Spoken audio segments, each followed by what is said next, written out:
If it even comes up, I hit record, dude, so we can just chat. I can cut it whenever we need to cut it as the intro, and but yeah, I have the seats kind of set this way, Of course, yeah. so we can kind of face each other and Show the audience our ugly faces. yeah, exactly the same type of situation here. So, but Check. yep, check. But yeah, man. So you're back. Back like I never left. Yeah. Well, you were down there for how long?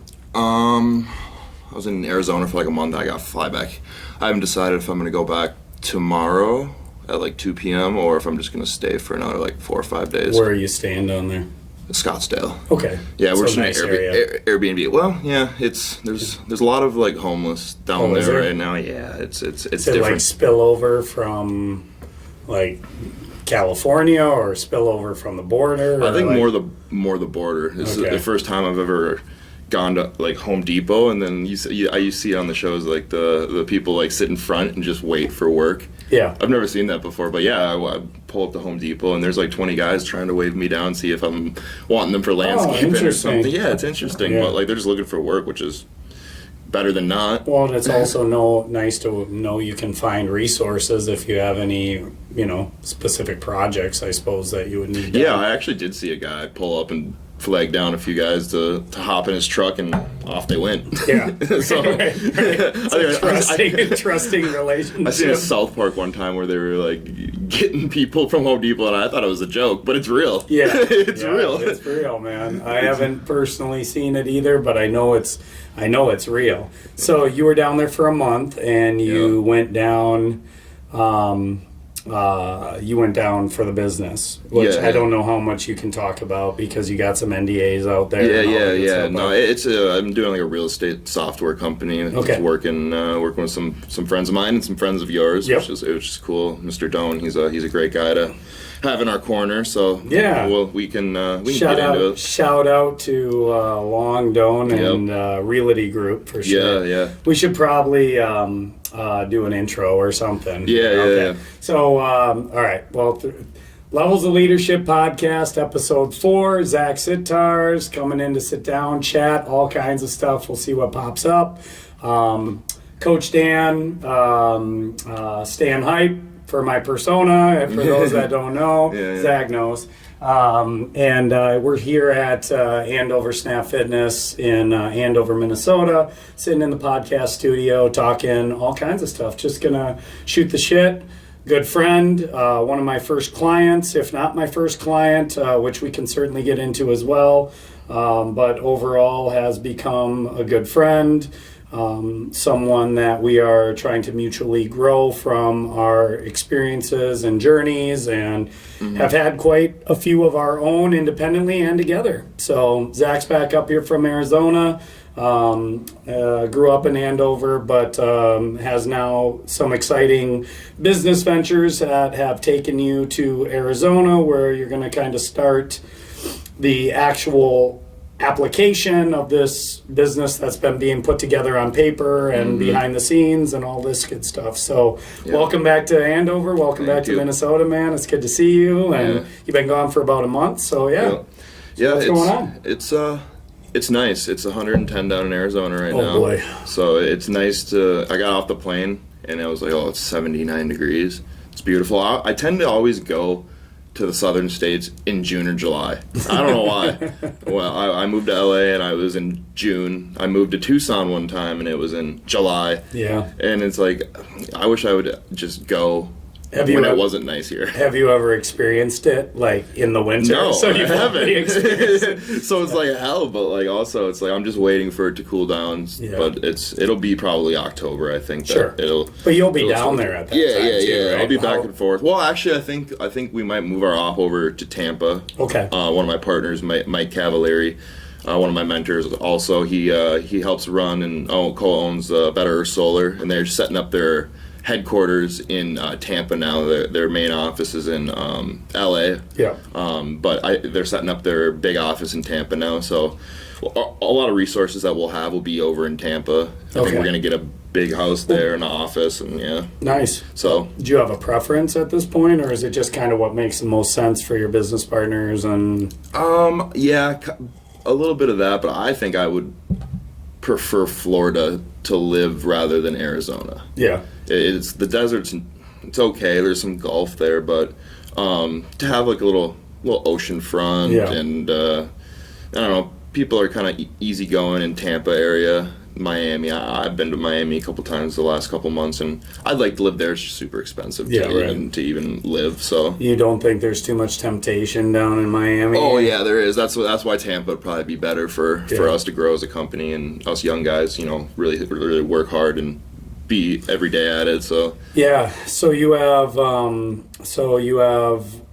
Mike, who owns Better Earth Solar. He's in the business. Yep. Okay. He's a co-owner of our company, On Chain Realty. So Okay. he's been a very good guy to work with. Taught me a lot about business. Like you two are you're like my life mentor. He's like my business mentor, Nice. and he's a young kid. He's only 26 years old. So Yeah. and Right. he's done a lot in his short life. So Yeah, it's an enormous company. yeah. Extremely successful. I think they turned 9 figures so far this year. So Wow. he's doing his thing. He's doing the damn thing. If I would have known before I put in my solar panels, I'm repping solar panels. Yeah, Well, you yeah. saw, Yep, I did, yeah. I was like, yeah, man, I got some virtue signal points in my neighborhood because I'm the only person with solar panels in my neighborhood. So Yeah. I like to hold my, I like to puff my chest out and give myself credit. Did you have like a no out of pocket install? Yeah, it was so smooth. I mean, Yeah. I really should. Everbright Solar out of Brooklyn Park came out. They were going door to door. Just so happens that we have a beautiful southern exposure with a flat roof. So it's a very efficient system. We're not off the grid or anything. We're obviously feeding the grid because we're here in Andover. But yeah, I mean, they really had a smooth process. I would imagine Mike has something similar, which the whole point is to make it as easy for the person to do the install as possible, right? And so when they came in and presented essentially what our energy production was going to be based on our location and our house, it was like, okay, so my average bill was, I think, $120 a month roughly for 12-month period. Now with energy costs the way they are, it's probably 50% higher than that. He's like, well, here's your total cost. Here's your breakdown for a 10-year payoff. You got a 30-year warranty, bumper to bumper, a strip off for if I needed to replace my roof. Yep. Essentially, we're going to throw away this bill. We're going to give you this bill. It's going to cost you about the same as this bill within $10, something like that. Yeah. And it's like, but at the same time, in 10 years or with the energy credit, which I think we got $7,500 or something, tempers, like it was 15 or 25% of whatever the cost of the system was. So it was like $8,000 we got back or something. I think like the government actually just bumped that up to like 30%. Did they? Yeah. Nice. So well, they're making a big push in the old electrical, solar, renewable. Did you see that California told everyone, or they said that no more gas cars were to be sold after I think 2030 or something like that. 235. And then yesterday they asked everyone not to charge their electric vehicles because of potential blackouts. Yeah, we could probably go an hour just on the illusion of electric vehicles. I mean, I really don't care at the end of the day. I get my conspiracy theory mind goes a few different places when I think about electricity and having that be the primary source of energy versus gas. But then, like everything, it's complicated, right? It's like the amount of resources that it takes to produce these batteries are incredibly toxic for the environment. And there's a hypocrisy there when it comes to mining lithium and all the natural resources that it takes for these batteries. And then, at the same time, it's like, well, with electronic vehicles, you also have access to, well, I suppose my Subaru right now actually could probably get shut down remotely if they really wanted it. So I don't, that worries me, right? Is the more technology we get, the less control we have over it sometimes. So I get a little fidgety on the conspiracy theory side of it, where it's like if all of a sudden I'm a bad non-vaccinated plague rat, I don't get to travel anymore. We're just going to shut down Dan's Tesla at the source, and blah blah blah blah blah. I know I consider that a conspiracy theory, but at the same time, You know, Yeah. how many conspiracy theories have proven to be true over the last few years alone? Yeah, I don't know, JFK looking like that, looking like that's kind of done. It's been weird, but I mean, yeah, it's interesting. I mean, I don't hate the idea, and I've never driven an electric vehicle, so I can't speak. I've heard they're phenomenal, but Yeah, honestly, I never have either. But it is hilarious that they had to shut it. Like, we're going to switch to this, but now you can't use it. Yeah, I don't know. They have to figure that out. But I don't know. California's an interesting state. I was excited for a little bit for them because there was going to be a new governor. I don't know how that's that recall election thing. Yeah, and this developer, a big real estate developer, was gonna try to run, and I think he already lost. But he said that he could take the homeless problem out in a year and house them all. But I remember that. he was a real estate developer. I forget his name, but he had a plan to like house the homeless, but. Like part of me thinks that some of those people just like live for that lifestyle, and they wouldn't want to they don't want help. It's like a game to them. Like, they're just gonna sit inside and get clean. That I don't think it's a choice, right? It's a choice to not get a job. Ultimately, at the end of the day, it's a choice for sure. I think there's lots of factors that play into those choices. I think you're 100% right that there's at least a fairly substantial minority of people who are actively choosing that lifestyle. And there is something to be said about a nomadic lifestyle where you're not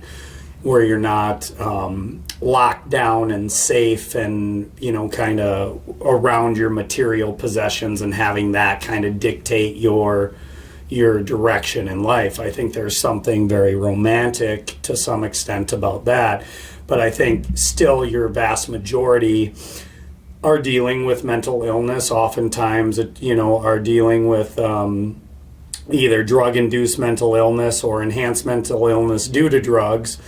And yes, at the end of the day, it's a choice, but then how do you go about figuring out who wants help and who doesn't? Yeah, I heard a stat that 10% of citizens here have like mental health issues, and how many percent of those don't have someone to help put them in the place that's gonna like make their life better. Some of those homeless people with mental illness probably have no one to go to, so they go to the streets.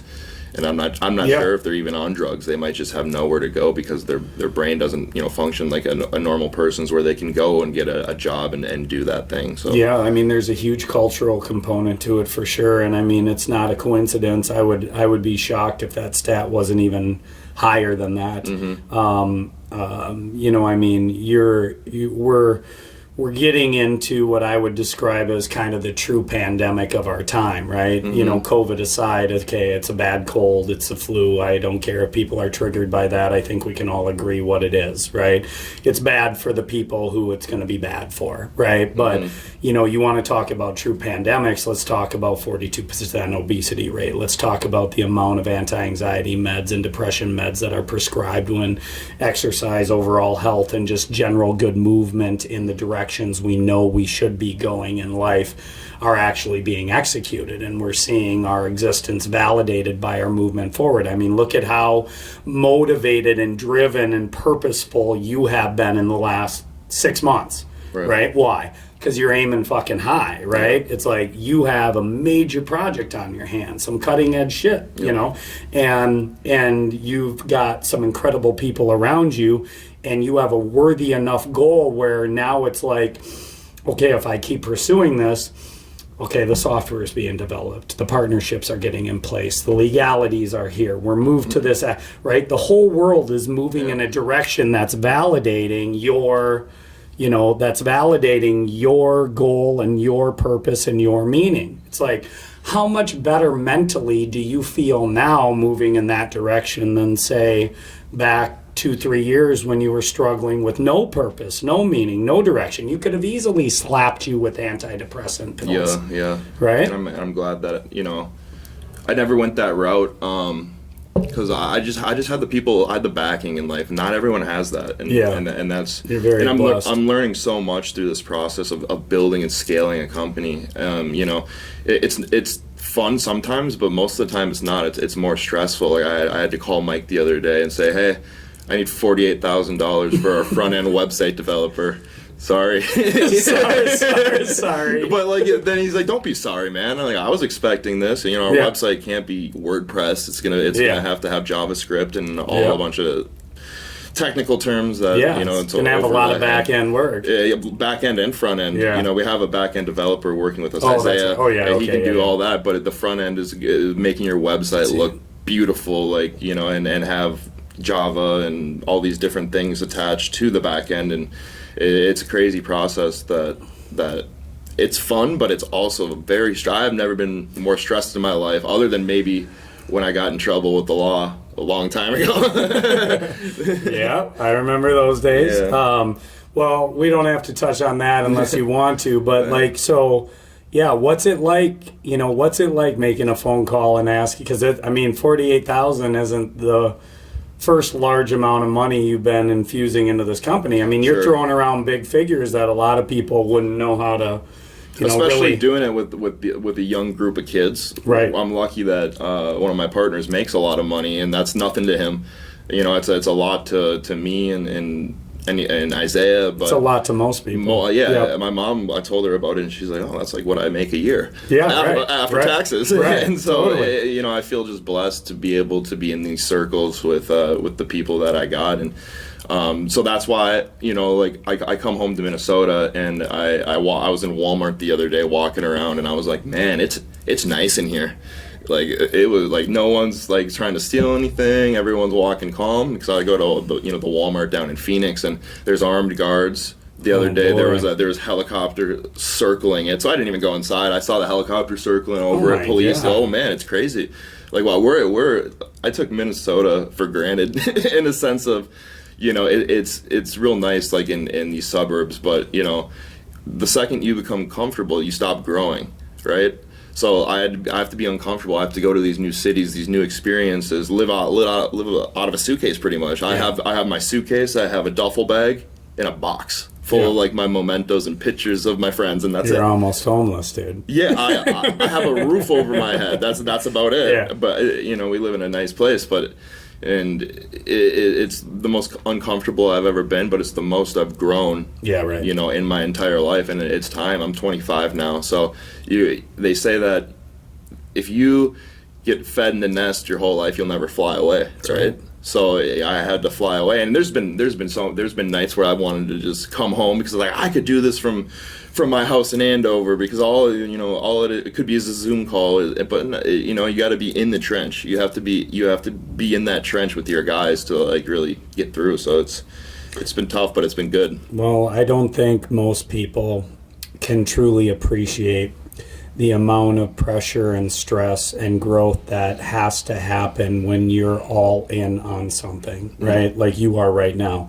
When you have someone investing that kind of money in you, I can understand how you feel blessed, not just because you have those people in your life, but also because they are investing in you. This is their belief in that your idea, your drive, your vision, and hard work is going to make the sacrifice worthwhile. And it's like you said it perfectly. You want to get back to the mental, or if we go back to kind of the mental health component and the pandemics of obesity and things like that, we're really describing a nest-fed environment. That's really where these things manufacture themselves, right?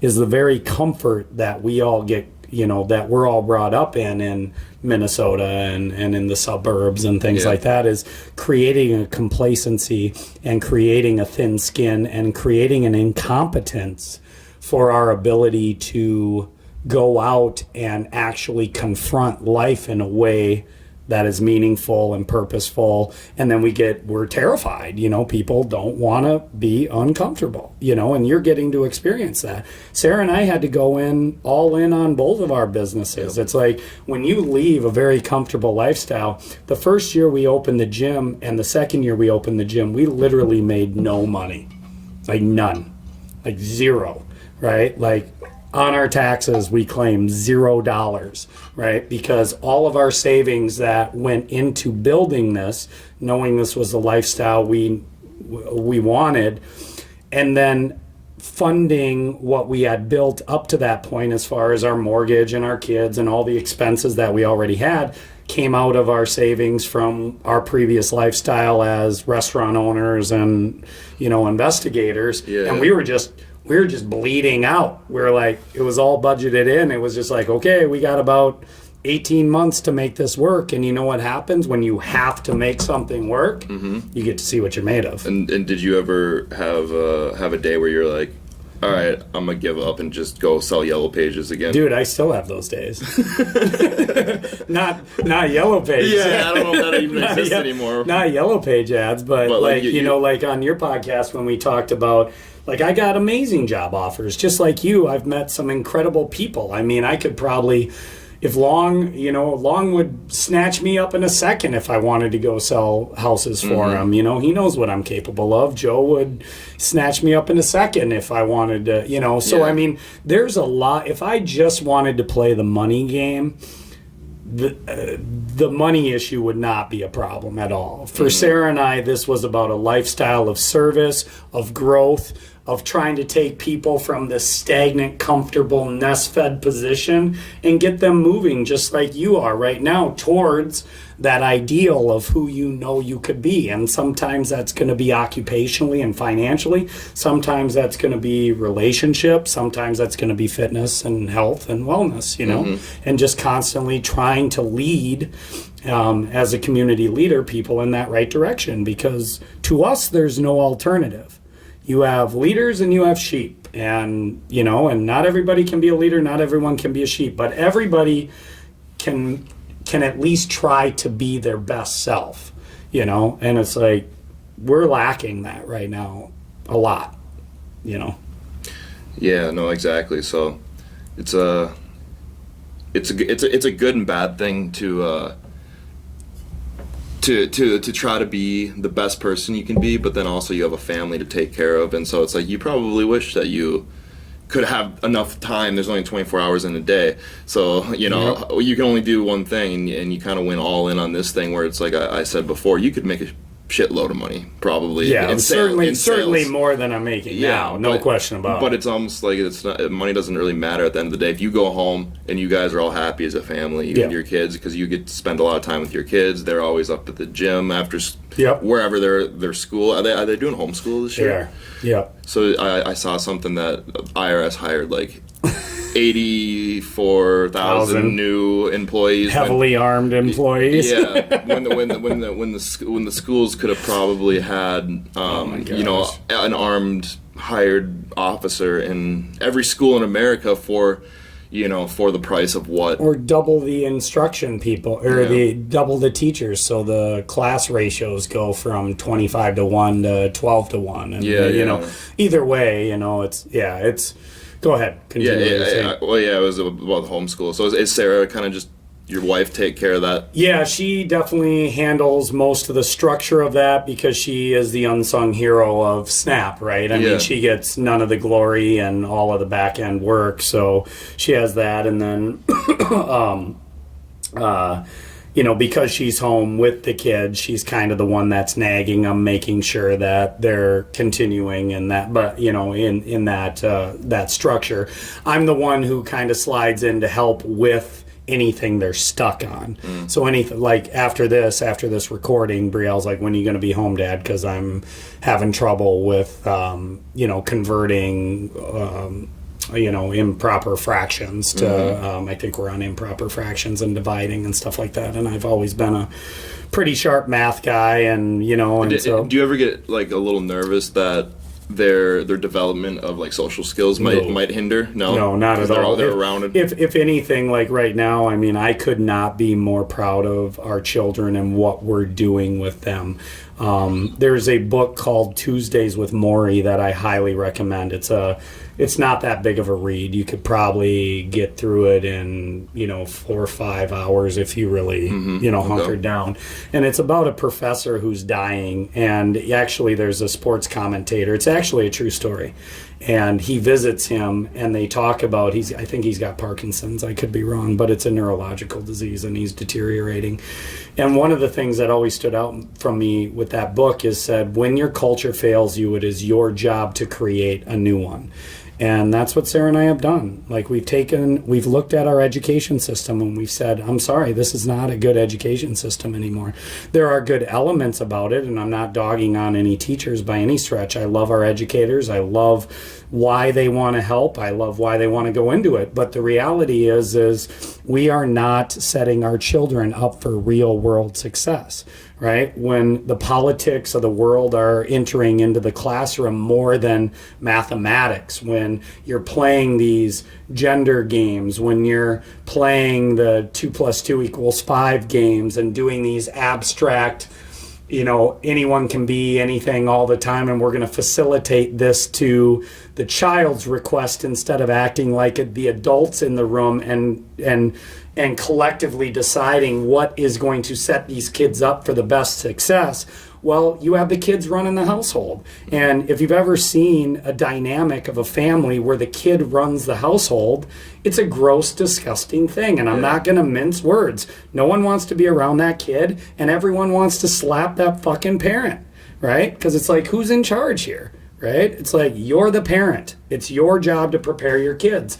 And the reality is when we looked at the structures that were in place that we have become overly dependent on for the development of our children, we're like, yeah, no, we can do this way better, 100%. And again, it's complicated, right? Because not everyone has the resources to stay at home with their kids. Sure. It's a lot easier when they're 12 and 14 to homeschool them when they can be independently studying versus 5 or 6 years old. But where there's a will, there's a way. And when, like, my 14-and-a-half-year-old is working 2 jobs right now, right? Learning occupational skills, making a crap ton of money because, everyone's paying an insane amount of money for, low-skilled employees right now, saving every penny, learning all these things that are going to translate to any potential career, right? Doesn't matter whether he's washing dishes. It's the work dynamic that he's learning that can be applied across all occupations. And then on top of that, he's schooling 2.5 hours a day. That's it. Yeah. Tops. And we just took our standardized tests, and the kids are doing fine. Are they, like, do I have Ivy League hopes for my kid? No, but with all due respect, I don't really want my kids in an Ivy League school right now. No. You know what I mean? It's like, it's not I don't want them in a pretentious, like, educationally indoctrinated setting. I want them thinking about life from as many perspectives as possible. Thinking being the key word. Yeah, I asked that because, like, that's a good point. The only thing I remember from school is the social aspect. Right. Of getting to, like, learn to talk to people and make friends. But they went to school when they were younger, right? Yes. Yeah. So they had got tons that out of that. Yeah. And they have Sarah and I as social role models as well. And we talk to them like the people they are. We don't dumb things down for them. Mm-hmm. We just make sure they understand what we're talking about, and then we encourage them to have their own ideas about things. But we're not hypocrites, right? Mm-hmm. If we hear our kids regurgitating some idea that they're trying to pass off on their own instead of being honestly observant and using their brain, the best way they can, we stop them. And it's like, is that your idea or did you hear that somewhere else, right? It's okay if you like the idea. Why do you like the idea? But it's not yours, right? So don't pretend like it is. Don't be careful not to have an opinion that you don't understand, right? That you just kind of like some version of it. And so their social development is on a different scale in the sense that, maybe they're not being developed as much in their peer group, but they are being far better developed outside their peer group, which means you and Braden could have a very good conversation. Yeah. You and Brielle could have right? And you are a grown-up because he can have a grown-up conversation. Yeah. That might make him, in some circles, socially awkward within a 9th grade institution of learning, right? Yeah. Because he isn't behaving like your typical 15-year-old boy in that setting is. Fair enough, man. I mean, if you want to label that awkward, that's fine. I would say, well, I don't want my kid behaving like a slightly more evolved chimpanzee, you know, and you know what I mean? Like, think about how you I was going to say, like, think about how you were behaving at 15. No, we were finding any trouble that we could possibly throwing eggs at our cars, you know, whatever. Like, we were not the best kids, but we weren't the worst kids. Like, you know, I know that we weren't, you know, gangbangers or anything like that, 'cause where we grew up. But we looked for trouble because it gave you that little adrenaline rush, that little something. You're doing something that you're not supposed to do. Yeah, right. You know? Yeah, well, you have to test the boundaries on some level. You know, if in a perfect ideal setting, you're actually having that built into the development of who you are. If your parents are wise enough, they're actually putting you in situations where they know you're going to test the boundaries. I got a hilarious story for you, dude. Yeah. So we were up at Breezy Point this last weekend as a family, and we go up there all the time, and we were kind of getting sick of each other. And Brady hopefully won't watch this because I'm going to embarrass the hell out of him, right? You know, but I know he's going to push the boundaries a little bit. He's such a good kid, man. But we're watching this Adam Sandler movie, and we're kind of passively watching it, right? And I'm on my phone flipping through YouTube shorts and kind of paying attention, and he gets up and goes into the hot tub, and he's chilling out for like 10 minutes, and he comes out, and he starts walking up to the TV. It's probably about 10 o'clock at night, and he goes to turn it off, and I'm like, hey, don't turn that off, right? Like, really innocent, right? Just like, don't turn that off, man. He's like, why? He's like, you're not watching it. And I'm like, yeah, I am, man. He's like, no, you're not. You're on your phone. And I'm like, well, what difference does it make? I said, I'm doing both. And he walks up and fucking, dude. Right, right? I mean, this is what I mean. Like, he's going to test the boundaries, right? That's what we have to do, right? Oh, my God. I saw red, dude. I saw my hands around his neck. I saw, like, you know, like, I saw him, like, throwing him through the friggin' drywall, man. I hopped up, and it was like, oh, is this going to happen right now? Are we going to do this right now? I know you're going to challenge me at some point, right? Yeah. But I'm like, you really want to do this right now, you Gumby-looking 14-year-old? I'm like, your dad is like the Rock version of himself right now. Are we really going to do this, you know?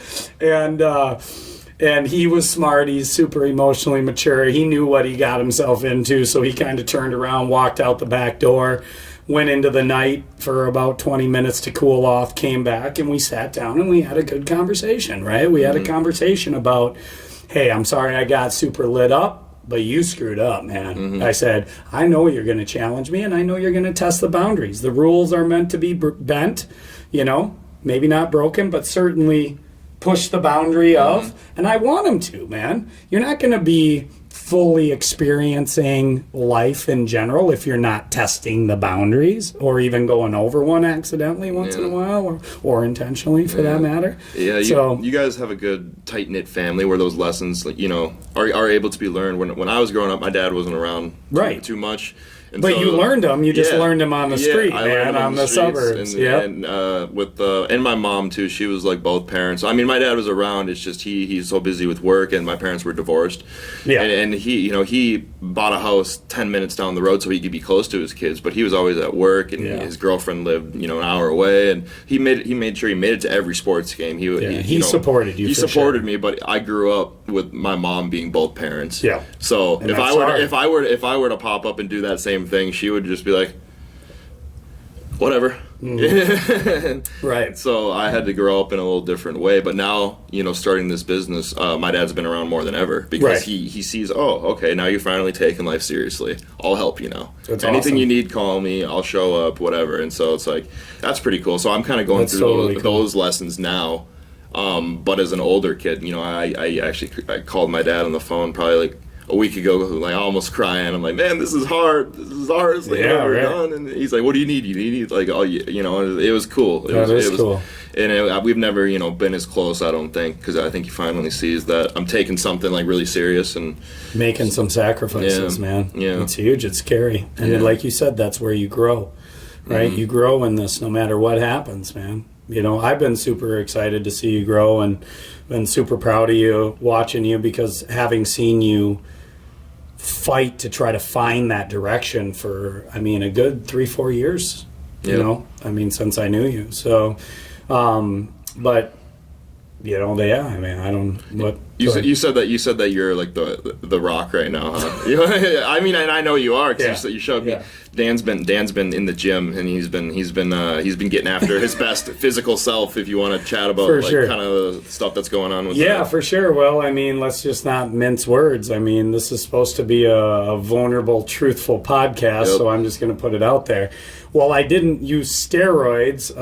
I did try a product called Rad 140, which is a SARM, which is a, you know, it has the same type of anabolic response as a steroid. Peptide. Yep. Yeah. It had the same anabolic response as a steroid. So essentially, about 65 to 75% of like an actual pure anabolic. Yeah. Right? And I only bring this up because I'm the one who taught you to get it. You have to buy on the black market with crypto, right? Yeah, like, all right, because it's it's a new product. They're very optimistic about the product. I've never used anything like this in my life, and I ultimately wanted to give it a shot because, again, like I just mentioned, life's not really life if you're not kind of pushing the boundaries and testing, you know, the limits. And, you know, I don't know whether I would recommend it or not. I mean, it's a complicated thing, just like anything. And just like anything, you can get those, you know, real insane benefits from. You have to be able to weigh the risks, right? And so, you know, I didn't go into it very lightly. I did a lot of homework, and you had sent me a ton of info, hooked me up with Derek at More Plates, More Dates. He's the best. He is the best for sure. And so I was able to do some research. I also have a lot of really good, holistic, and amazing medical practitioners that I trust. For the point of this, they'll remain anonymous, but it's not like I was being secretive about this by any means.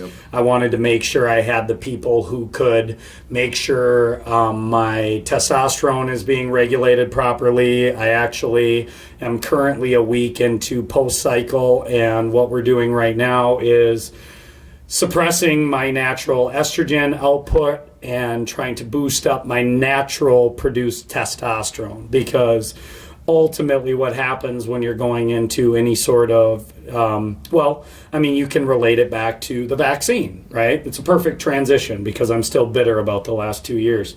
And that is, well, it's an artificially induced response, right? So anytime you teach your body to produce something without it naturally doing it, you have a problem on the back end, because now you're dependent on that that unnaturally produced substance. So the people who got these spike protein, you know, COVID vaccines have a real problem on their hand right now. They really do. Just like I have a real problem making sure my testosterone works properly after this whole thing cycles through. It's the same thing, because what I told my body is, hey, don't worry about producing natural testosterone. I'm going to do it for you, and now I have to kick back the factory again and make sure that I don't have any lagging effects, right? And so far, it's a week after. I haven't noticed anything, but you know, I would expect another week before I'll be able to really fully analyze that. And same with the vaccines. Now that we know they're pretty much horseshit and a flu shot at best, well, now you have to decide whether I'm going to get it every year, roll the dice on a 25% semi-therapeutic for a, you know, flu-type virus, or if I'm going to allow my immune system to actually work the way it's supposed to work, so it builds up a natural immunity and ability to fight this on an annual basis, which is going to be around forever, which some of us knew from the very beginning, right? And so you have a real problem there, you know. And so, I mean, the results were unbelievable. You saw. I probably lost, I think I was about 21% body fat. I'm sitting at about 14 right now. I started at about 176 pounds. So losing 7% body fat, but I'm at about 171 pounds right now. So I only lost 5 pounds. Which means, you know, I put on a crap ton of muscle, converted a lot of tissue. So losing 7% body weight, but only losing 5 pounds is not going to happen under normal training circumstances. Right. That type of result is only going to happen with some sort of enhanced component. Like my good friend Pat Shea, you've met him a few times. Yep. He's a big fitness guy, hockey YouTuber. I sent him the picture that you sent me of I think it was probably one of your last days on cycle. Yep. And I sent it to him, and he goes, "Yeah, he's on something." Yeah, for sure. Because he's seen you 2 months ago. Yeah. And you were a lot smaller. Yep. And that's 2 months at your age. Yeah. That's some shit.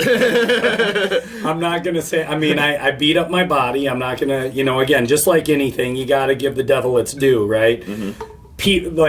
It's a old Bill Burr joke where he's talking about Lance Armstrong, and it's like, our roided up guy beat your roided up guy, exactly. Right? So you don't get to take his titles away from him because he outworked all the other roided up guys.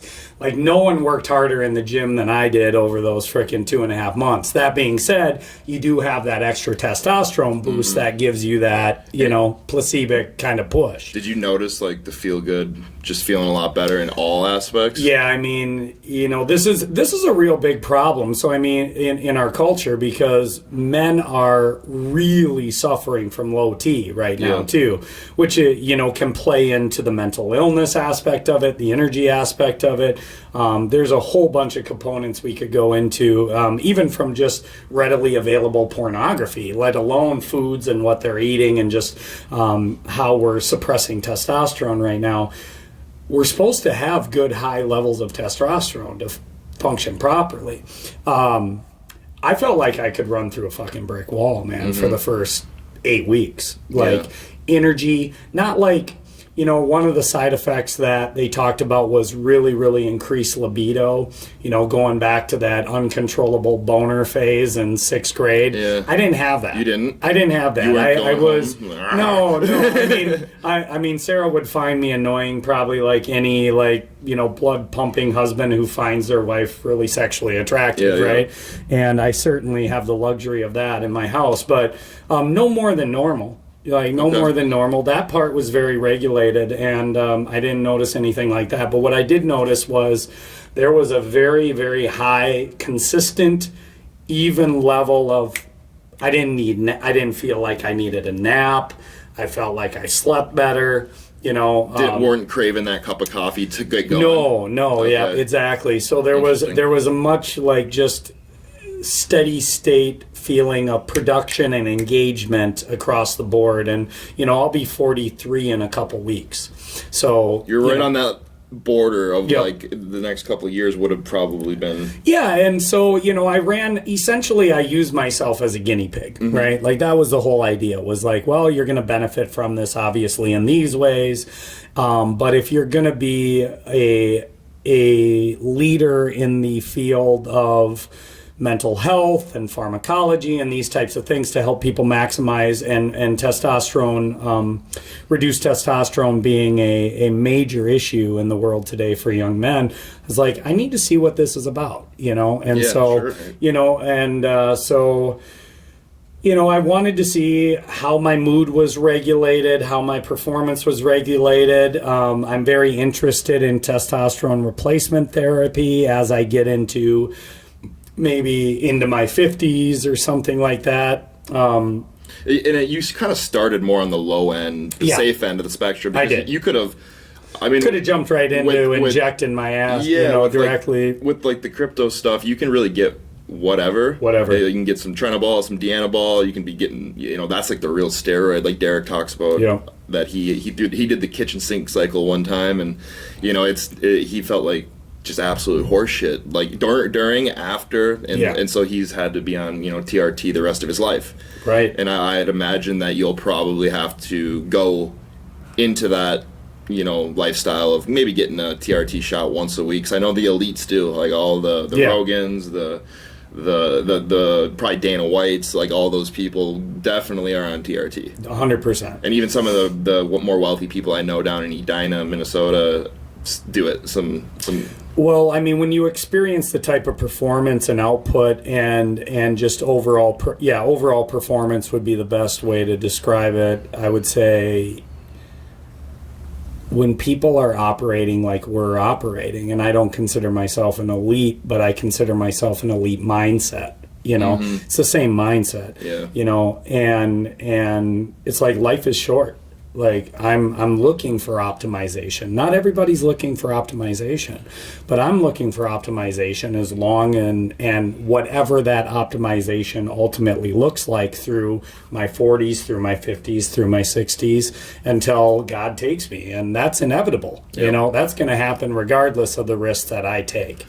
I think about that sometimes. Like, I would be almost like good after 70. Do I want to be 80 and having someone take care of it? Depends, I guess, how healthy, how good you feel. But if, I've said that before where it's like, I don't know, if I lived to 70, I'd be happy. Yeah, I mean, I had this conversation with a friend the other day who unfortunately came down with a form of breast cancer, and we were talking about chemo and all the struggles they were going through.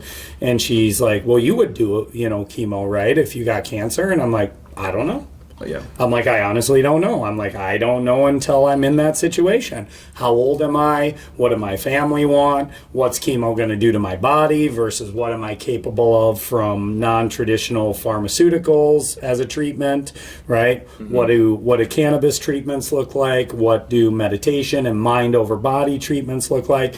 I'm very open to a, wide swath of... Yeah. I firmly believe that we have more healing power in our body than we can possibly imagine. You're totally right. Yeah. I've just gotten into a bit of that myself. I don't have any medical issues, but a close buddy of mine is really into meditation and self-care, and he got me into the ice baths. Oh yeah. So we got a cold plunge in our office now. I saw a couple pictures. 32-degree water for 6 to 7 minutes a day. It'll change you. It's amazing. A man. You become a man. We were up at Breezy Point, and the kids were driving me crazy. And I promised them we could go out and do something, but I said they had to take a cold shower for 5 minutes. Ooh, yeah. And so as cold as it could go, and I set the microwave timer.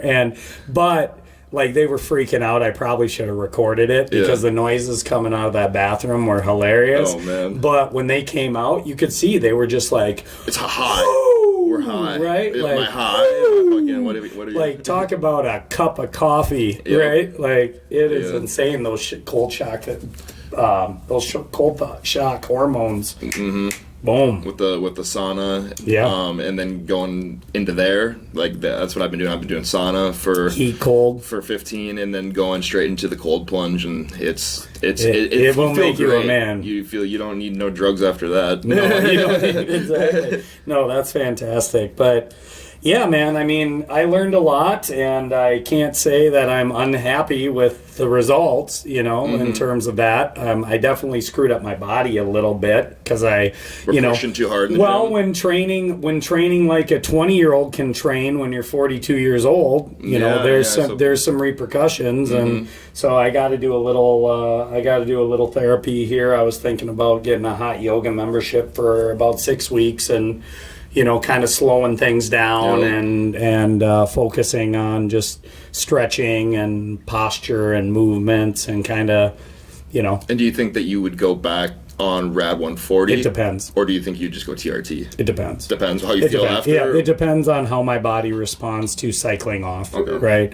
Essentially what the plan is within about 7 to 10 days, I've already ordered my lab tests. I need to go in and give some blood, and then my doctor is going to look at my testosterone levels and see how I'm functioning. And obviously, I'll give them anecdotal, play-by-play in terms of how I'm sleeping, how my body feels, how my energy levels are. Once I know that I've cycled out of that entirely. Is it ever kind of awkward or uncomfortable telling your doctor, I ordered this from someone I have no idea where it came from? No, he gets it. We're on the same page, right? We're very non-traditional thinkers when it comes to health and wellness. We're the opposite of what I call the Western medical industrial complex, right? And I'm not anti-Western medicine. I am pro holistic approach first.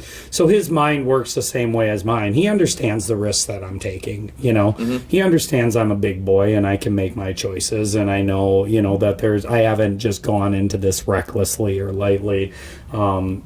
Although when I decide to do something, I do something. You know, I mean, Yeah, I mean, I know that. I mean, it's okay. We're doing it, and then it's like 3 days later, it's like I'm doing it. You know, so it was nice to have a few people in my corner, like Sarah, like you, like Isaiah, that were like, "Hey, have you read this article? Hey, check this out." You know, because you guys know how I am. Yeah. You know, I have a tendency to just go. Yep. You know, Yep. so it's nice to have people who can check you and slow you down a little bit before you do And to have something people who completely- really care about you. Yeah, You know, totally. that's what it comes down to. So. 100%. So yeah, I don't know. I mean, essentially the plan is another 3 weeks of, you know, this regiment of estrogen suppressant and testosterone booster, natural testosterone booster, so no actual anabolic, right? Response. And then just make sure my levels are regulated, give myself a good 2 to 3 months regulatory period where my body just functions normally, and then decide whether or not I'm going to do it again and then go to TRT, or just be the way I am right now until I feel like I need TRT or whatever. So we'll play it by ear at that point. So Sure. Yeah. How's being off the alcohol? 3 months. Yeah. 3 months. Second time sober. Honestly, I don't think about it anymore. Yeah. You hit that 90-day. Not Yep. even. I think they say it takes like 80 some days Yep. to break a habit.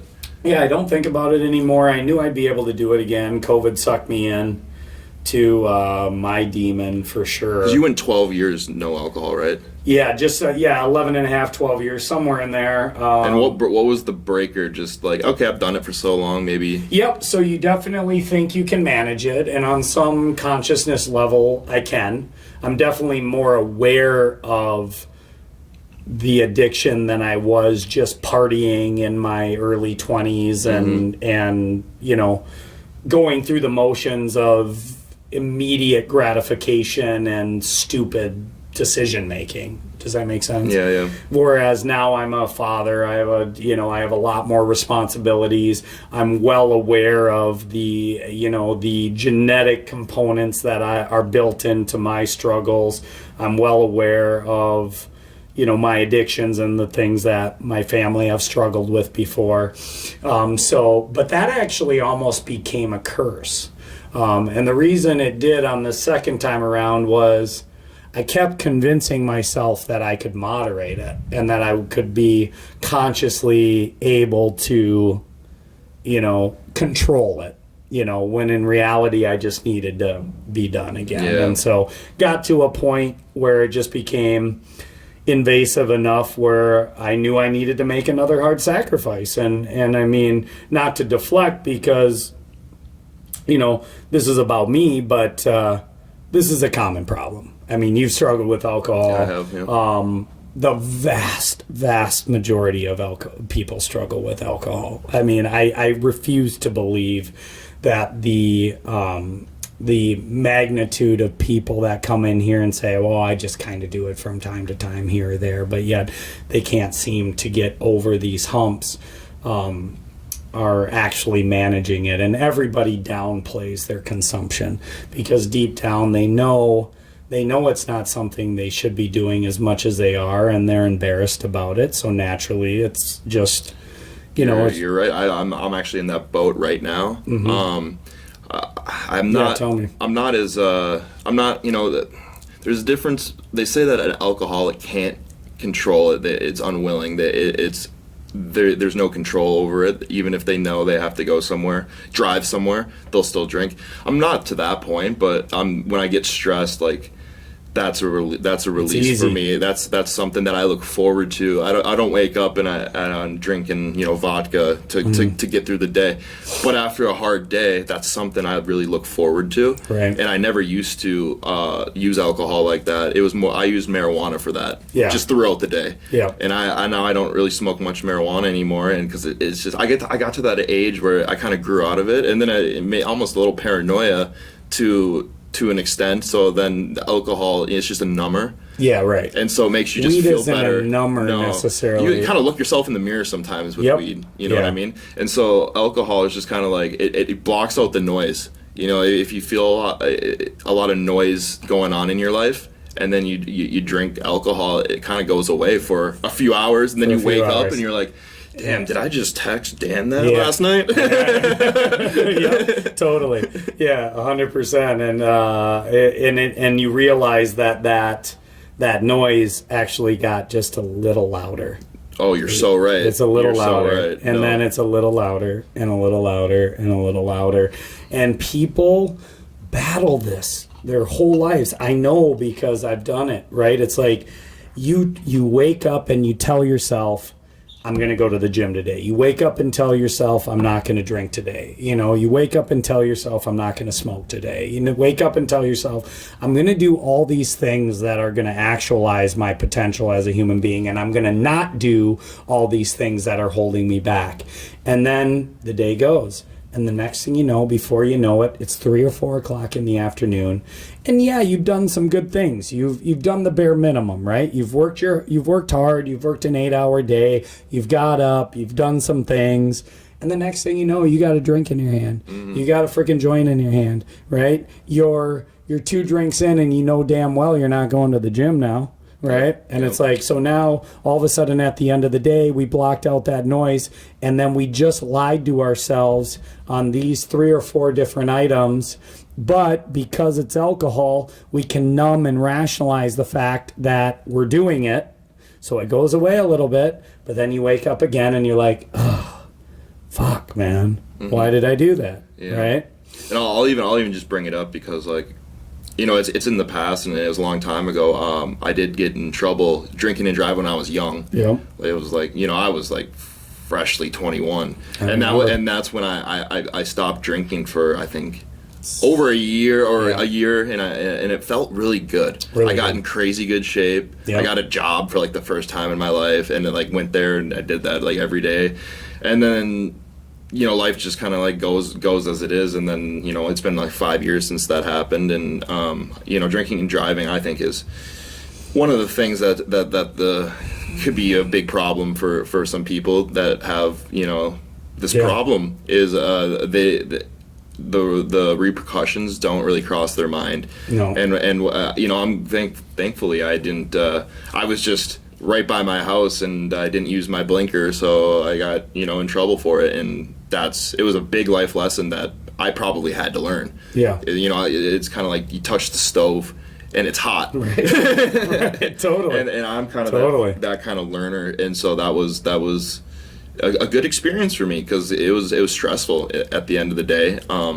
But now I know better from left from right on that kind of thing. Yeah, that was a tough moment for you. I remember, like, you were low. You were low. I mean, that was like you knew you had really fucked up in that situation. And I mean, no judgment on this side of the table. I mean, just because you didn't dodge that bullet doesn't mean I didn't. It could have hit me many times. I think it could have happened to a lot of people, but it just didn't. Yeah, 100%. You know, I mean, for every story of a DWI, how many trips did you make it home safely? I think they say it's like 100 or something. Yeah. I know a lot of people in my life that still drink and drive, and I just like shake my head and I'm just like, yeah, it's like the old adage. It's like, what happens when you find somebody who shoplifts in your business or steals from you in your business? You fire them immediately. Mm-hmm. Not because it was the first time. It was the first time you caught them, right? Which means it wasn't their first time. It means they've been stealing from you for 6 months, mm-hmm. right? You just got caught. Yeah, exactly. Right? And it's like, it's the same kind of adage right there. And it's like, I can honestly say, you know, God's had a guardian angel around me in a lot of the worst decisions and lowest times in my life, from, you know, the first times I was sexually intimate to the first times I decided it would be a good time to hop in the car after a few, you know, drinks and mm-hmm. get home because it was only 4 blocks away, to justifying that over the course of 4 miles or whatever it was, you know, to all kinds of crazy shit, man. And I fortunately have never hit a low never had a slap in the face the way a DWI is a slap in the face, or never had a slap in the face the way a divorce is a slap in the face. You know, things that really, really rock the boats of people who have problems that they're not dealing with. And you got to be okay to talk about those kind of things too. Well, that's a big step right here, man. Exactly. I mean, we're not just talking about it, but we're ultimately putting it out for the world to judge us and have an opinion on. And you know, it is what it is. It is what it is. You know, my mom always said, "Don't do something unless you want everyone to know." Right. Yeah. You know, so like. Well, and I mean, I think we're both at a state of growth in our development where it's like we know who we are and we know who we're not. Like, this is how you actualize as a human being. The people I feel sorry for are the people who feel like they have the right to judge that situation when they haven't taken inventory over their own lives, or are deluding themselves into how good of a person they are, right? It's like a good person isn't good because they're good and ignorant and have never, like, a good person is moral because they know they're bad and they choose good over bad, right? It's like you don't get to just be, look at me, I never take chances or risk anything, so I'm a good person. It's like, well, no, you've just never put yourself in a situation where you had the potential to do something stupid. If you had, you would have done something stupid, more than likely. You know, it's just essentially there's a big difference between ignorance and moral, right? You don't get to claim good as a status until you know how to overcome the bad and you know what you're truly capable of. That's moral, right? Yeah, that's like a warrior in a garden versus a gardener in a war, right? It's like that whole thing. It's like we got a lot of people who like to pretend they're a warrior, but really they're just a gardener. And when the real hard stuff comes for them, they don't know how to deal with it because they haven't really fully actualized. They haven't fucked up enough. They haven't accepted, you know, those difficulties and gotten humble enough to know who they truly are capable of being if they don't work at not being that. Yeah. And being younger and going through these experiences, like I felt like I've lived an entire life. Yeah, you've had some hard slaps. And so as I grow older, I think that being young and going through those is better than potentially people who go through these off phases of their life in their 30s or their 40s or when they're stressed out because they have no money and they have kids and then they do something that is going to really backset them. I would have rather have done that years ago, and I did in high school and not going to college. Thank God I didn't. Saved myself a lot of money.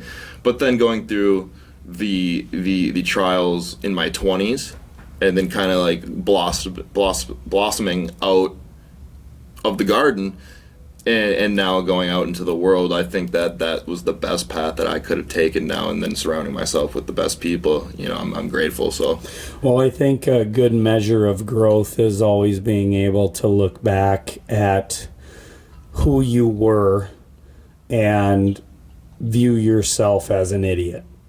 Yeah, no, exactly. And you're like, oh, look at that guy. Yeah, right, exactly. And I hope that ultimately continues, because that'll show that you're continually getting better, smarter, wiser, more evolved, more humble, more open, and just continuing to grow. So even when you're 35, looking back at you now, you'll be like, well, maybe I wasn't the idiot I was when I was, 18 or 20, but I still was I still was somewhat of an idiot in these areas, right? And I think that's a good indicator of somebody who's truly growing. I mean, there's plenty of times that I look at myself when I was in my 20s, and as the mentor and father that I am now, I just want to go back and talk to him. Oh, you know what I mean? And be like, hey, we need to sit down. After my son and I sat down and we had this conversation about button heads, out of the blue, a couple deer came walking out. Oh, 15 yards away, and they were really desensitized up there, so they come around all the time.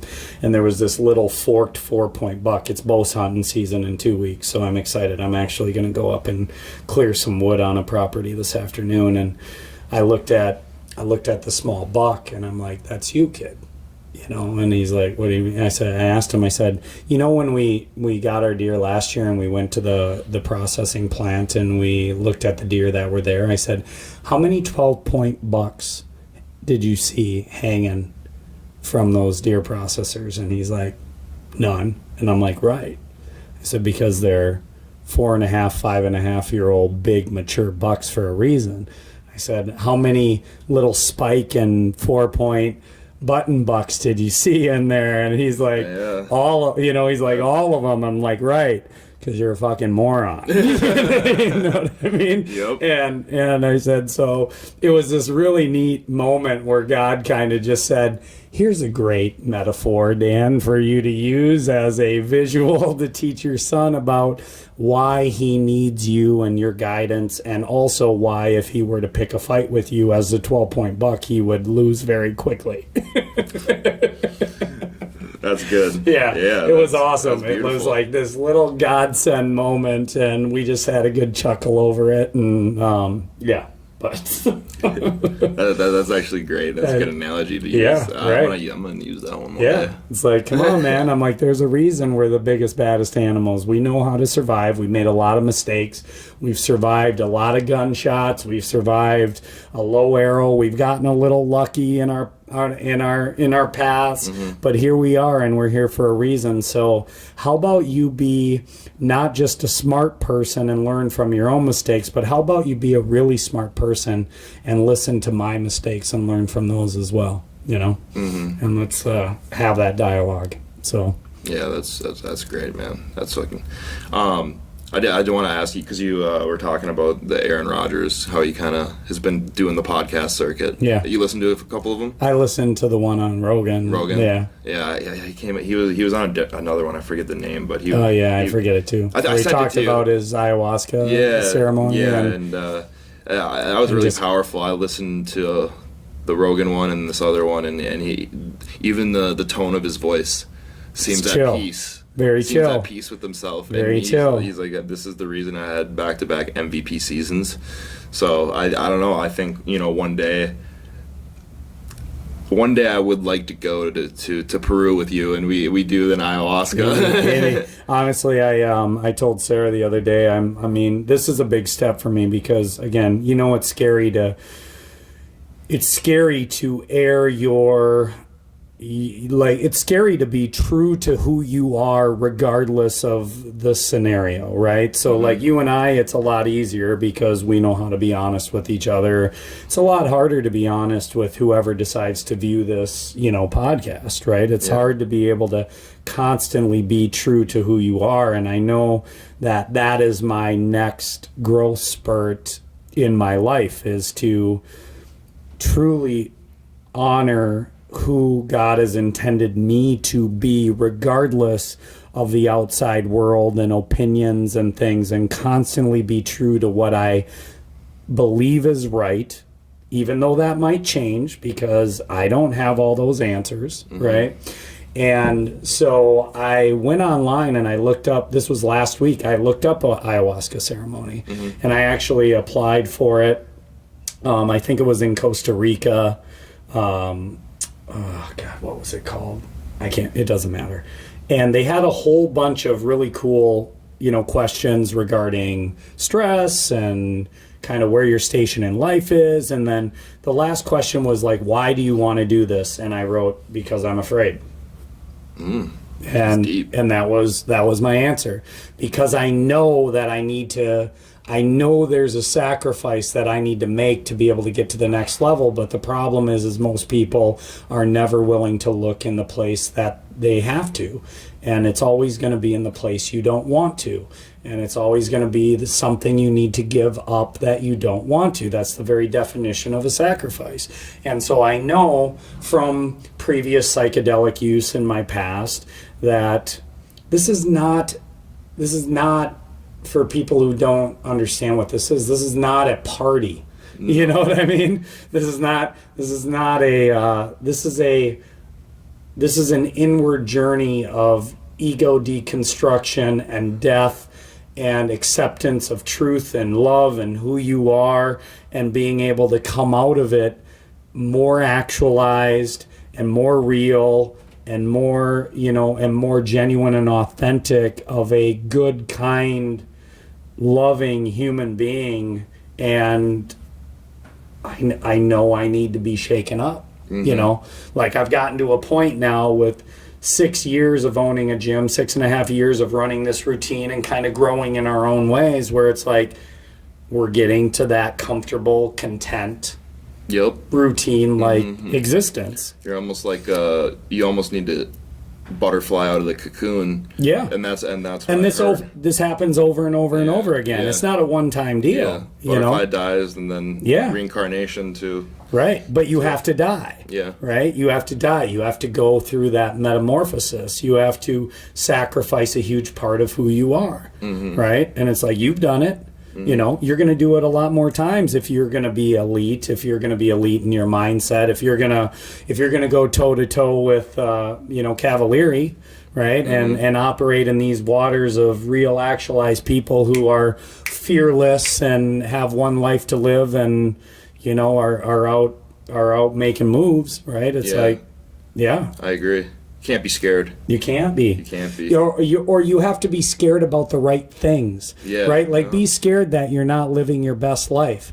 Be scared, that at the end of your life, you're going to be sitting on your bed worried that you worked too much and didn't live enough, right? That you fixated on alcohol and material possessions and didn't actually go out and test your test this one life, right? Like it's okay to be afraid. You're not going to not be afraid, but you can learn how to be more courageous. You can learn how to turn around and be like, yeah, I'm terrified, but I'm going to do it anyway, right? That's skydiving, right? That's an ayahuasca ceremony. That's being a father. That's getting married. That's these are moving across the country. It's away being a from small, all your friends. 100%. That's having no one. That's exactly right. Right. That's constantly aiming at a high, meaningful spot that is going to cost you something dearly, but reward you more than you could possibly ever know, and knowing that you're not leaving any meat on the bone at the end of the day of this potentially one experience that we have, that for whatever reason yours and my energy and experience has come together, and now it's a part of our own experiences, and they're combined and they're on this journey independently, but we cross paths. And it's like this is what I didn't understand about COVID, man. Like it was like fucking 5 billion people realized for the first time in their life that they could die.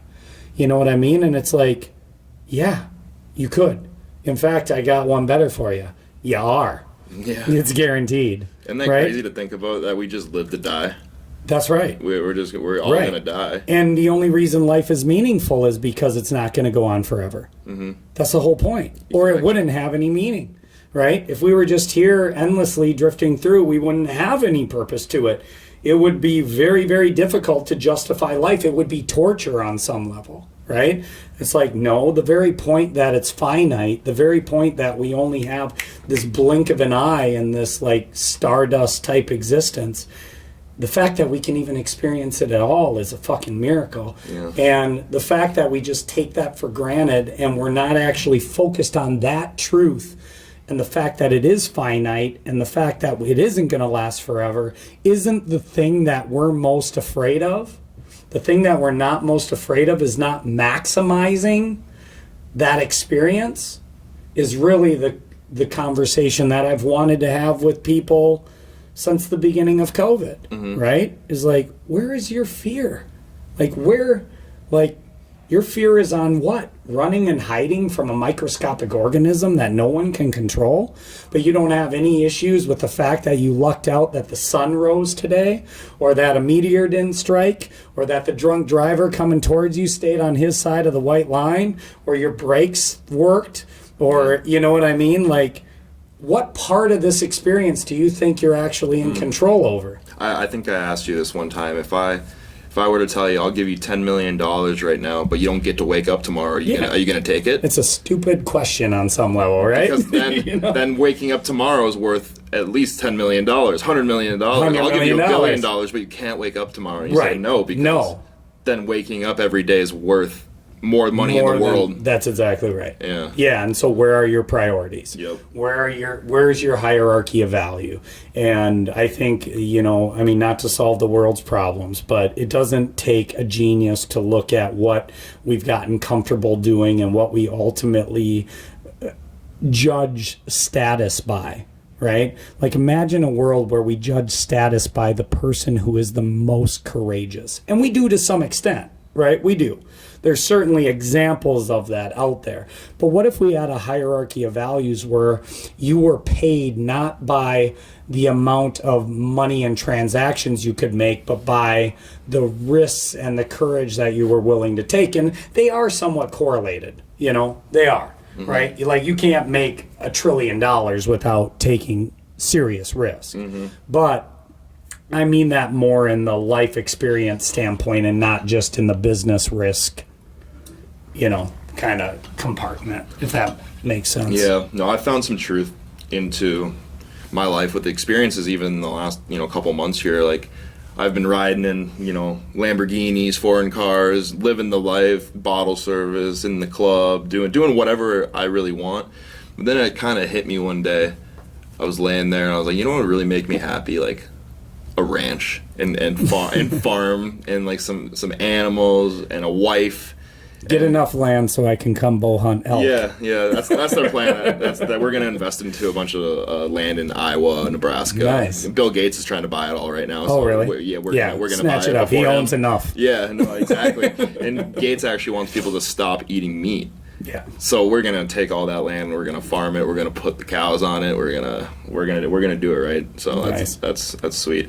I guess one other question I had is some of your business ventures that you were thinking about doing. Are you gonna pursue opening like a health bar? I have a very open personality, so I have a lot of interests in a lot of areas. I would love to see not necessarily a health bar, but one thing I have pursued and have some investment commitments already would be an actual really nice spa here in Andover, which would entail a couple of really high-end cryo chambers, maybe 4 to 6 infrared saunas. So you got your hot, cold therapies. Would definitely have at least 2 float tank meditation chambers, saltwater deprivation chambers. Yeah. And then the vitamin IV stations would be the last aspect of it. I don't think I would do massage, although I would leave the business model open to maybe contracting out some space in our facility for some deep tissue people. I've been doing some research and putting some business plans together. It works out with our lifestyle, and it certainly adds to the health component that we still want to bring to Andover, which is not, again, our approach here in Snap Fitness is holistic, right? It's like, how are you going to get this right if you don't get this right? Right? Mm-hmm. And the same thing applies when it comes to like float tank chambers. Well, what are you doing? You're not working outward, you're working inward, right? That's what meditation is. It's exploring the things that are holding you back. It's exploring the weight that you're carrying around unnecessarily.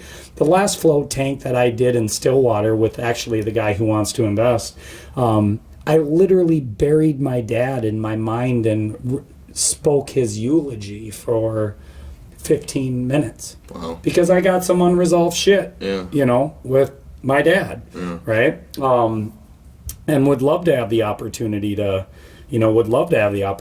sit down and talk to him about that. But that was a mind fuck, like crazy. Like, here I am, like burying my dad as vividly as I can in my own inward imagination or dream-like subconscious, and I'm giving my eulogy from a place of honesty and truth about my experience with my father. Like, yeah, well, how many people need to get over that shit, right? Like, how many people have daddy issues? How many people have, trauma that they need to work through? How many people are not working through it? And it's like, well, it doesn't make you a bad person. It makes you trying to learn and grow from how this happened and how do you avoid it, either from another mentor or how do I avoid doing that to my children as a father, right? And I'm not chastising my dad. He did a fine job.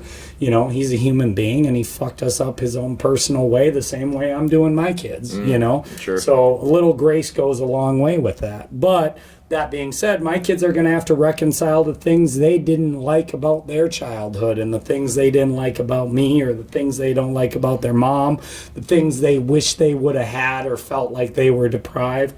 Like, this is a path that we all have to go through. Yeah, like, just like if, say my parents never did get divorced, I probably would have gotten in a lot less trouble because I would have been It would have been more scared to come structured. home. Yeah. If I was stoned and I came home, my dad's gonna know. Yeah, your He dad. might throw me a beating, but he wasn't there, and my mom was. Right. She caught on eventually. Yeah. But you know how dads are. Like, I would have he would have not allowed a certain friend group to come over and hang out because he heard There would have been consequences, well, one way or the other. he knew, he was in the know about who was trouble to hang out with and who was clean cut athlete that I should be hanging out with. Yeah. And my mom was just she's so nice and she's such a beautiful human being that she'll never judge someone off of what other people say about them. Yep. So anyone was welcome to hang out. But then that facilitates the behavior. So while it's compassionate and kind and nurturing in the moment, it ultimately doesn't serve the best version of yourself down here, which is why you need both. I had this experience. I think I was in 4th or 5th grade, and I became best friends with a black kid, Muhammad, and he rode the bus home with me one day, and my mom was all excited that I had a new friend, and she wasn't judging the color of the skin by any means, and it got around town that me and him were, because how gossip goes around this town. 100%. It got around to my dad that I was, hanging out with this new black kid who just moved here from Africa or something like that, and then he would talk to my mom. He's like, I don't know if I want him coming over to the house anymore. And my mom was like, excuse me? Why? Did he do anything wrong? He's like, I just heard that he was kind of a troublemaker, which was true. Okay. But he was still, yeah. It didn't matter. And there was judgment on both sides. So it was an experience that I'll stick with me for the rest of my life, because I was, that's the day that I found out I knew I had no racist blood in me, because I didn't see the color of skin. I thought it was so fun hanging out with a new friend. That's all that I saw. Well, I feel like that was the direction that we were all going until the politics of the day have made everything about race all the time, right? And it's like they can't let go of it. And in my opinion, two wrongs don't make a right. Right? Like, we can look at our past and obviously say, man, we've fucked up in these areas, and obviously it's pretty silly to judge anyone by the amount of melanin in their skin, right? That being said, there's, long-lasting, psychological history of obviously favoring a tribe of like biologied people, right? So, I mean, you're more comfortable around people who look like you, just like black people are more comfortable around people who look like them. Like, that's a natural inclination for most people. That's not racist, right? Not in the term that's not in the sense that people mean it, right? It's just, no, we have an inherent bias towards people who are generally like us to some extent, but we were moving past that. The United States is getting more and more integrated. My kids went to a Spanish immersion program for 6 years. They were the minority race at the school. They were learning a secondary language, with the vast majority of the students being of some primarily Latin or Hispanic background, where Spanish was their primary language. and my kids never saw anything other than friends on a daily basis. And it's like, for me, it's just frustrating because you can't leave well enough alone. Just let us evolve out of this and we'll be fine. Yeah, when you're that young, you don't see the color of skin or anything like that. As you grow older, you get poisoned into thinking certain things, like the George Floyd things. Like, what do these young kids think after that happened? Right. It's like, okay, well then it's almost like the enemy of your own now. It's interesting to think that, I think we might have taken a step backwards since we are regressing. We're regressing, we're in regressing. Uniting.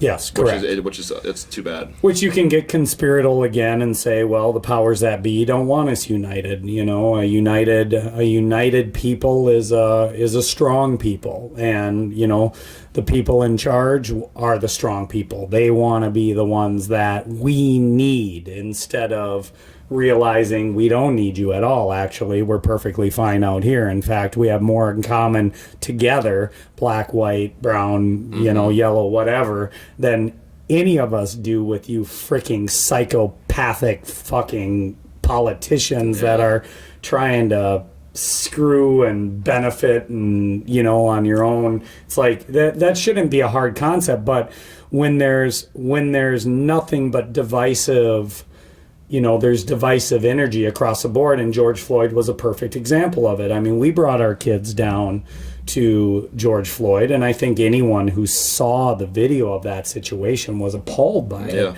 It was a terrible optic.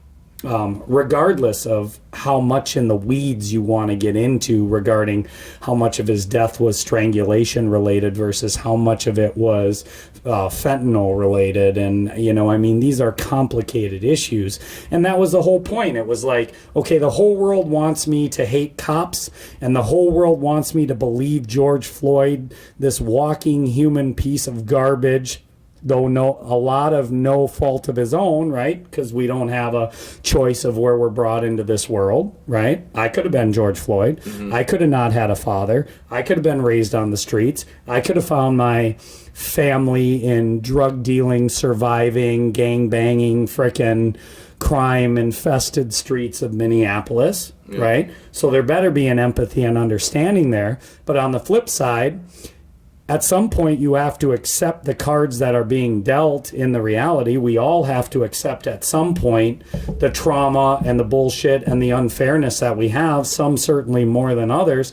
But at what point in time does your scenario and your actions become your responsibility? I don't know the answer to that question, except saying the sooner the better.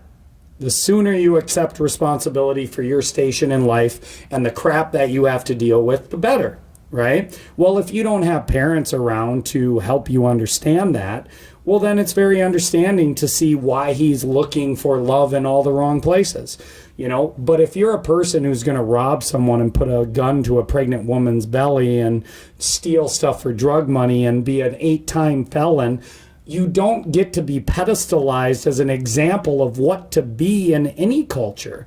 And the fact is we have no idea how many times these cops had to deal with his ass, how many encounters, how many days they had bad. I mean, that doesn't excuse anything that they did, but the whole point of me kind of breaking this down and peeling back the layers of onions is we wanted our kids not to hate cops and also not to think George Floyd is someone to be admired, right? Like two things, actually about 8 or 10 things can be true at one time, right? So we brought him down to that, scene, and we wanted them to observe it because, like homeschool, we want them to think. We want them to observe. We want them to see all the layers of complexity that are in this scenario, right? It's like, yes, you could be George Floyd. No, he wasn't a good person. Yes, a lot of that wasn't his fault. Yes, he does have to accept responsibility for it at some point. No, he shouldn't have died like that. No, not all cops are bad. Yes, that one did a bad thing, right? Like, there's a lot. You know what I mean? Yeah. But we take that insanely complicated situation and we say, defund the police, cops are bad, and George Floyd is a hero. And it's like, wrong on all accounts, right? Like, wrong on all accounts. And what did it do?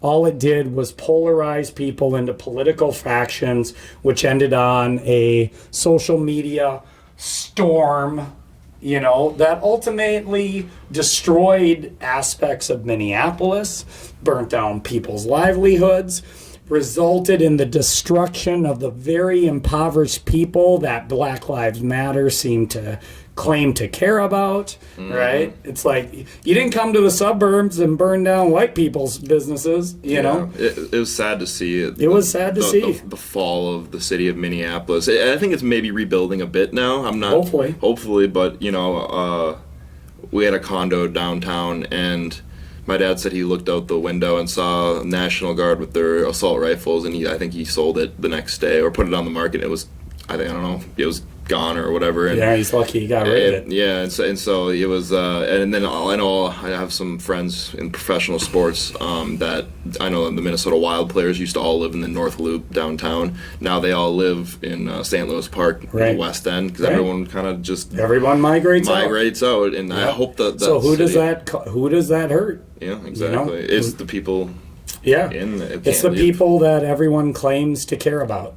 Right? Exactly. And it's I don't know, I think I have hope. I want to be optimistic. Yeah. Why do you have hope? Tell me why you have hope. I have hope that our next president maybe will be someone who does something not just for one side but both. Yeah. We need like a JFK back in office or something. We need a unifying president. Yeah, we do. I mean, I just watched Biden's speech last night, and it was horrific. It was like straight out of V for Vendetta. It's like, this democracy, we need to come together, except half the America is terrorists and the enemy. It was like, no. Like, how is that helpful? Right? And it's like, you're right. I mean, we need somebody who can say it's okay to view things. Why are these viewpoints so different? How are they actually more similar than opposed? And, and I also think we need to look more local. We got involved with politics this year for the first time. Yeah, you said that. Yeah. And it's like Minnesota has an important election coming up. Very important, It's like, are we going to remember, is Governor Walz going to be hoisted up as a savior, or is he going to be booted out as somebody who destroyed 40,000 businesses in Minnesota and let Minneapolis burn? We also have legislation on the books for school choice. School choice is huge legislation, right? Essentially half of whatever the funding is for each kid goes to the school that the parents choose. It would open up free market capitalism for supporting the institutes of education that the parents align with values and morals. There's a lot more details than that, and it's complicated like anything. But I think it's important legislation, and I think it would do amazing things to improve and get our education systems back to teaching what these kids need to truly encounter life. And of course, for some reason, one side of the aisle doesn't agree it's a good thing, and it gets complicated because there's teacher unions involved, and there's lots of money involved, and there's lots of control involved. And what do you think about like the demonetization of people on like YouTube and like free speech? Do you know who Andrew Tate is? Yeah, I know who Andrew Tate is. Okay, he just got kicked off everything. Yeah. I don't believe in all of his views, but I was gonna say, I think Andrew Tate's a reflection of, I think Andrew Tate is like to be expected in a world where masculinity is viewed as a demon. Right? Yep. Like, I think he's a byproduct of that. Okay. What are you going to do when you try to demonize all men? You're going to create something like Andrew Tate, right? Top G. Yeah, where now you have, balls out, guns out, teabagging all the way down the road, Yeah, you know what I mean? basically. And it's like, yeah, I 100% agree. I think I think he's a douchebag, but I also think he's got some great points, and not all, but some. and for a culture that is demonizing men, I think he's a refreshing counterculture voice to a lot of men that are sick of feeling like, like thrown away garbage, right? Just because of their biological makeup. Yeah. And so I think it's scary. I mean, Zuckerberg was just on Rogan and admitted to openly platforming, not exactly, but certainly preventing the flow of information during the elections. For the Hunter Biden laptop. Yeah, for the Hunter Biden laptop. Yeah, he and basically admitted that he's like... Yeah. I mean, we were told there was going to be Russian disinformation, just happened to be at the exact same time that story dropped, and because of that, it got shut down. 16% of Americans said that had they known about the Hunter Biden laptop, they would have voted for Trump. If that's not election fraud and meddling, I don't know what is. What I've noticed is one side of the political party right now likes to blame the other one for the thing they're doing explicitly, right? It's like, whatever we're going to do to manipulate the election, we're going to actually blame the other one for doing and distract you from what we're doing, right? And it's like, well, there's always going to be, election manipulation, especially in a virtual reality. And I don't envy Zuckerberg by any stretch of the imagination. I can't even imagine what it would fucking take to try to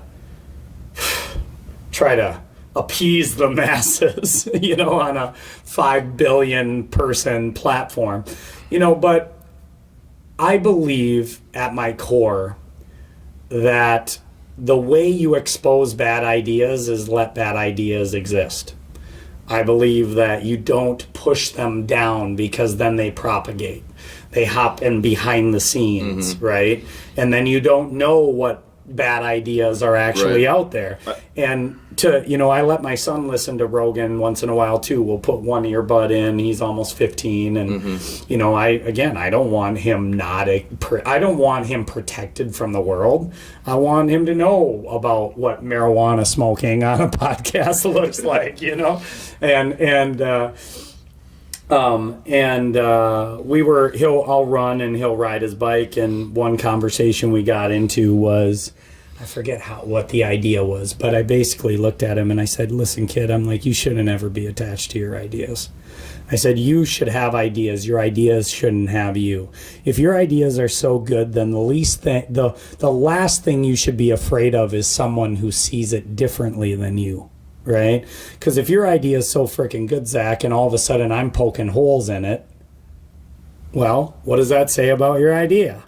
Maybe you should reformulate that idea and build your life upon a stronger idea instead of being attached to this as some, version of your own identity. And as soon as I start poking holes in it, I get called a racist, sexist, transphobic, homophobe, right? And because you don't like the fact that I'm poking holes in your argument. Well, have a better fucking argument then, right? And it's like, that's what that's what our kids are being taught. It's like, we're going to do the best we can, but we don't have all the answers, and we're going to be wrong a lot of times. And it's like, well, you should probably be open to someone who's going to pick you apart. If you want to see the coolest conversation I've seen on YouTube in a long time, it's Jordan Peterson, Jonathan Pajot, and Greg Horwitz. And Greg Horwitz is a moderate lefty. Pajot's probably spiritual conservative. And Peterson, by today's standard, is moderate right? But he's actually a liberal for sure. It's just... And it's essentially an intervention on Jordan Peterson because he's gotten so abusive and rhetoric in his tone lately because he's been so frustrated and because he got booted off Twitter, and he's been very, very abrasive with his tone and kind of a little bit reckless with his message because he's been a uniting force for a long time now. Yeah. And so Horowitz puts him in his place, dude. Really? Oh yeah. It's so cool, dude. It's so cool. Okay. And you're talking about my all-time earthly role model here, Yeah. right? You know, so to watch someone who voluntarily sits down with a moderator and people who are looking at him as having an issue and then be open to someone coming at you in front of millions and millions of people and saying, you're being an asshole. You're alienating this base. This is where you screwed up and acted like a 15-year-old kid, right? Which is what his message is half the time. Mm-hmm. It was cool. Like, how many people would be willing to put themselves in that situation to be publicly lambasted? You know what I mean? Yeah. Like, it was so cool, dude. I'll send you the link. It's a badass conversation, and the world needs a lot more of that humility and needs a lot more of that openness, you know, because what's going to happen? Peterson's going to come out stronger and better than ever. And what an incredible friend to be willing to sit down and tell your buddy how he's being an asshole, right? Mm-hmm. And it takes a lot of balls to be able to break Jordan Peterson down. No, even one of my buddies, Isaiah, we've talked about him a few times. He told me, he says, you don't take constructive criticism very well because you get defensive, like you're doing something wrong. And he's like, no, I'm just telling you that I'm just trying to help you. Like maybe there's a better way to do it. And you know, it's just one of those things where it's like, it's a skill to take constructive criticism. It is the right way. It's a skill. It is. For someone to tell you you're doing something wrong. I still suck at it terribly. Yeah. I always think that, you know, maybe you're wrong, but it's I don't know. The instinct is to immediately protect that ego, right? Mm-hmm. And that's what I mean by, you know, don't let your ideas possess you. You possess the ideas, not the other way around, right? And it's like, we get defensive because we think we know something, but if you can enter into good faith in a conversation where you're just trying to explore ideas and be natural and be conversational and be honest with whatever is kind of being placed into your mind and let that kind of guide the conversation, then you'll be just fine. You know, but it has to start with the humility, and at the end of the day, the reality is what do we think we really know? You know, the answer to that question should be pretty close to nothing, right? Like, what do you really think you know? Not much, man, at the end of the day, right? I used to think I knew everything when I was younger. Right. Like, I thought I was way smarter than everyone, but now it's like, okay, it's basically just how much you've gone through life is probably what you know. The older you are, the more wise you are. It's true. Well, and there's a thing called the Dunning-Kruger effect. Have you ever heard of that? No. You'll find this fascinating because this really is a microcosm for the political divide and certainly the social media divide. So imagine that there's two boxes of knowledge, okay? One is this small little box, and I'll just use you for that, okay? And in this box, you know 95% of everything there is to know in this box, right? And you think that this is all there is to know. So you have a couple of scenarios that play that self out. One, you're over arrogant about what you think you know because you know 95% of it. Yep. So you already have this false sense of confidence about how much you actually think you know. When really the box is pretty much infinite, right? What there is to know is infinite, right? But let's say I'm in the other box. The other box is the size of this room, and I know 20% of what's in that box. Well, compared to your little box, I know 100 times more than you do. Yeah. But because I know that my box is infinite and I only know a fraction of this much, I'm less inclined to press my views and what I think to be right on you, even though in the big scheme of things, I know 10 times as much and have way more experience and wisdom and knowledge baked into my box, right? So an example of how this plays itself out is they did a study and they went to a engineering firm or something, I mean, whatever, it doesn't really matter. And they polled all the engineers and said, how many of you 500 engineers think you're in the top 10% of engineers in the company? And like 80% of the engineers said they were in the top 10% of engineers in the company. So there's this egoic delusion of grandeur based on what we think we know, and this is why truth is so important. When you realize that you really don't know nothing at the end of the day, you're more approachable. You can have an honest conversation.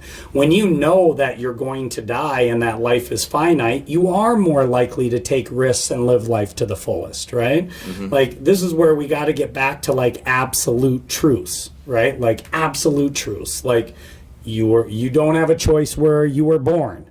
What does that mean? It means we should have empathy for everybody, because you could have been anybody.